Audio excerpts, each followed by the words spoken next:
Hello, strangers of the internet. My friend recently got his Instagram account hacked, and I thought it would be fun to dive into the phishing, socially engineered scam that these hackers are attempting me and other followers to click on and potentially steal their information with. The first thing we can analyze here is obviously the poor English. You see hello emoji. I don't know anyone who uses this kind of phrasing, especially not just a friend messaging a friend. Maybe if you're sliding into a DM for the first time, sure, but still quite unlikely. Followed by, can I ask a favor to vote for me? Again, extremely poor English, not something I've ever seen any of my mates write, unless it's deliberately a joke, which this is not. I am applying to be a co host for a podcast Organized. Organized is spelled with American English. We live in Australia, kind of massive red flag. If you're sending messages, maybe research which demographic you're sending messages to and write it with an S, not a Z. By Spotify in collaboration with Google. The Spotify Google collaboration is not common. I've never seen this, especially not when you add in the fact that they only need 450 votes. That is incredibly small considering how large these two corporations are. Then the final kind of just red flag here is HTTP, so not HTTPS, and Sportify. I don't know if they just misspelled Spotify and didn't bother proofreading, or whatever reason it seems to be Sportify, not Spotify. Votes Hub, again, suspicious, and then .ct.ws / English. This is not Spotify's domain, so again, very suspicious. You know something is happening on this website, and I would like to know what is happening, so we're going to dive a little bit deeper into it. I then came to Reddit, obviously the best place for these types of questions, and I went to r/malware. That was sarcastic, by the way. And I just posted a general description of the image and what was happening. So I did get some advice because I originally planned just to boot up a VM and test it on the VM, but these guys recommended that I go and scan the website with another tool before I do the VM because that'll probably give me more information and how to protect myself. And that's exactly what I did. I went to urlscan.io, I searched up this website, and it seems to be hosted in the UK. In terms of the summary, it didn't say it was malicious. It said no classification. But if you dive a little bit deeper, so if we go into HTTP, and we're going to open the response. I'm going to close the old response and open this response. You can see real quick there's just like this redirect chain. It tries HTTPS and then finally redirects to HTTP because HTTPS doesn't exist. What else? We have obviously this AES.js. AES is a encryption decryption method used in practically everything, in cryptocurrency, in most encryption.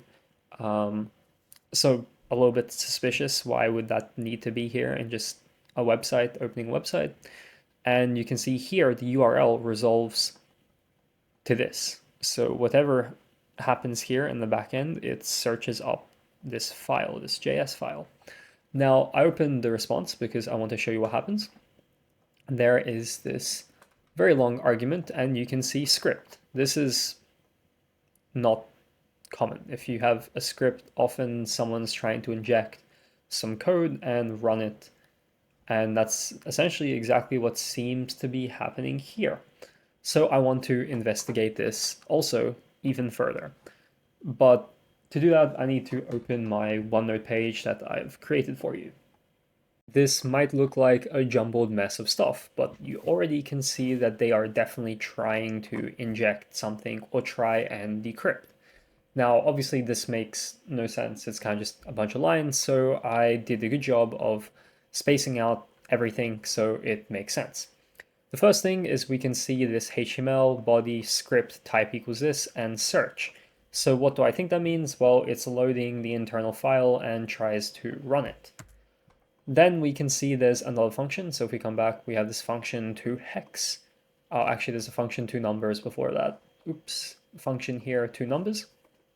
And what this does essentially is it just converts hex to decimal.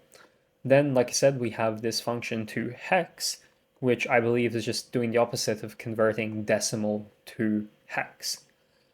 We finally come down here and we see ABC, which is, if we go back here, this part here, A, B, C, and we can see that they're going from hex to decimal, and it's converting three numbers to decimal. What I think is happening is it's the ciphertext, the secret key, and the IV, as this is what you need for AES. And that's essentially what it does here, because you can see it does slow AES.decrypt. And I believe 2 is the mode. I don't remember what 2 represents mode-wise. Maybe it's CBC. But yeah, we can see that it's appending this to the cookie. The name is test equals, and they're putting the expiration date very far into the future. So 37 December is the last day of the year in 2037. And the path is the root path, so at the end. Then once this is done, it seems to essentially reroute you to the same page, but they put an I equals 1. And from this kind of text, I can see something is happening. They are attempting, but what they're decrypting and what they're messing around with, I'm not sure. And I want to find out essentially what is going on here. From this point forward, I feel like the only way to further the investigation is to actually go to the website. So we can see we have Burp Suite running here. This is the, well, Internet Explorer version of Burp Suite. This is the website. So we can see it's HTTP, Sportify, Vote Hubs, blah, blah, blah. One thing I want to open is if we go down more here and we go into developer tools, we will see that we currently have no cookies. And as we expect, we will get some sort of cookie that I probably want to inspect. So we're going to go to the website.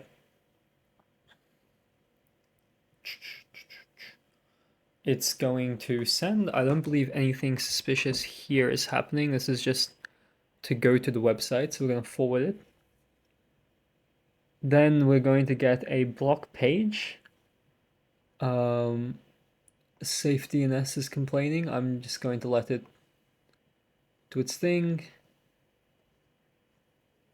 Google APIs. I don't believe anything sus is happening here. Forward.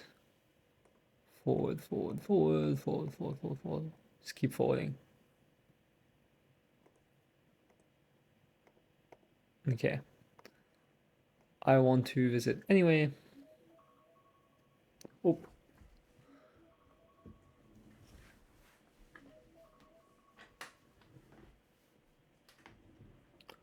Okay, now this still wants me to continue. So as we can tell, this is obviously a very suspicious website. I've had like 20 million. Oh, we have down here, we already have a cookie, which is kind of what I expected. This seems to be CSS. This is purely CSS, and this is CSS. Okay. So here comes a super suspicious part, right? We are on the website and it's not Spotify. Like we knew it was a scam. We knew this is some sort of malicious stuff, but it's already proven. We're not even on Spotify. Okay, for storytelling purposes, I think this way of continuing is the best case. What happened is you might have seen, I didn't get the correct cookie. There was a bunch of these fields here which weren't correctly filled in, which means for some reason cookie generation when you proxy through Burp Suite didn't work. And that means I'm just not going to proxy through Burp Suite, so I just went into Normal Explorer and tried to search up, and you can see this is a new cookie. Now what happened the other day when I was exploring, if I open CapCut, I don't know how well you guys can see the video, I hope it's not too small, but you can see that I managed to get to this website with this cookie. And if we take a quick look at this cookie, I know it's a little bit small, I do apologize.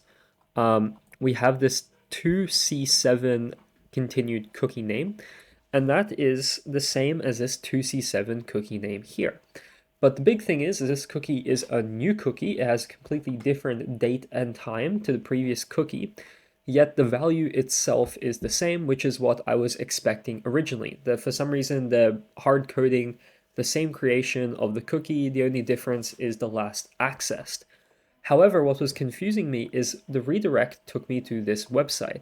Again, this isn't the voting website. So for some reason, it doesn't always take you to the voting website, but I did accidentally manage to get the voting website this time. So if we come here and we just change like this, I forgot the name already of the URL, nvl index, VL index, this should take us to the correct website, which it does now. And you can see here, this is where we were supposed to be redirected to. And I'm not entirely sure why it didn't originally redirect us to this website, because sometimes it works and sometimes it doesn't. But now that we are on the website, I just want to show you what the malicious scam is here.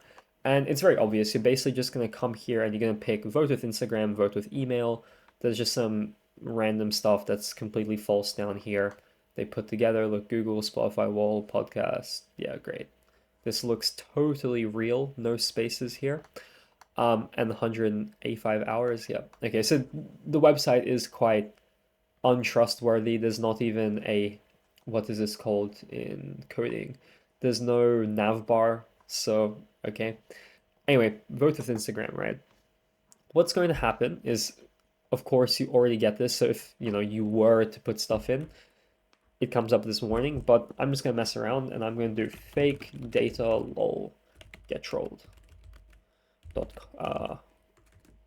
gmail.com Minecraft Let's Play 202, right? Now you press login. And the password you entered is incorrect. Please check your password again. Obviously, if you try and press don't have an account, sign. Okay, look, you can see my password. I'll show it to you. Minecraft Let's Play 202, right? If you try and press sign up, it's just going to keep redirecting you. One thing I also noticed is you can just change this, and this will take you to your email login. The fun thing about the email login is the sign in with security key isn't a button you can press. Neither is this question mark button. You can't create an email. Actually, no, it just takes you back to the same page. Sign in options also, this is not a button you can press. And then you can do the same thing. Press next. It's going to, Microsoft would not let you go next. This is not a real email address. And then, just type some random rubbish. Sorry, an error has occurred. And then you can see what random stuff I was typing there. But you can continue exploring if you want to. So number 3, this will take you to a guy pointing at us. And we can see it's Robin Bacon. And then same thing, vote with email. And then they have a bunch of people voting, apparently. These are totally real and not trying to steal your information or anything. 4, more Robin Bacon. 5, I'm just gonna so now we can log in with Facebook. So there's of course not going to be a check. Oh, look, it keeps erroring. And then eventually the vote has been counted. I didn't even vote for anyone. If I keep spamming, and eventually it works. But yeah, so we keep just going because it's fun to look at. You can just see it's a bunch of more Robin Bacon that I don't know if anyone's actually known. Look, here you can come to 7. And yeah, it's just gonna be mostly the same thing, right? There's a lot of Robin Bacon. So hopefully no one actually falls to this because it's so obviously a scam. But it's quite fun to explore and see how poorly put together this is. When you look back at this whole entire attempt of stealing user information, there are kind of a few unfortunate realities you need to draw from it. And the first being, scammers wouldn't be sending this kind of attack if it wasn't working. And while, they only need, say, 1 every 10,000 people to fall for it, it means people are falling for quite an obvious scam. I'm going to call it scam. And inherently, this is why I kind of believe everyone should have basic computer skills and be able to determine what is objectively suspicious and what is objectively not suspicious, and then just be aware that if it looks suspicious, you avoid and maybe you verify, right? Because sending a message to this person before you click on the link and vote would probably resolve any questions you might have about the authenticity of the message or whatever, because the scammer is obviously going to reply with Indian English or say Nigerian English or wherever their scamming the center is from. And yeah, so unfortunately, this means that some people are falling for these attacks. I brought up cookies and how they're used maliciously because we didn't, realistically, at the end of the day, we didn't work out the full extent of why the cookie was used.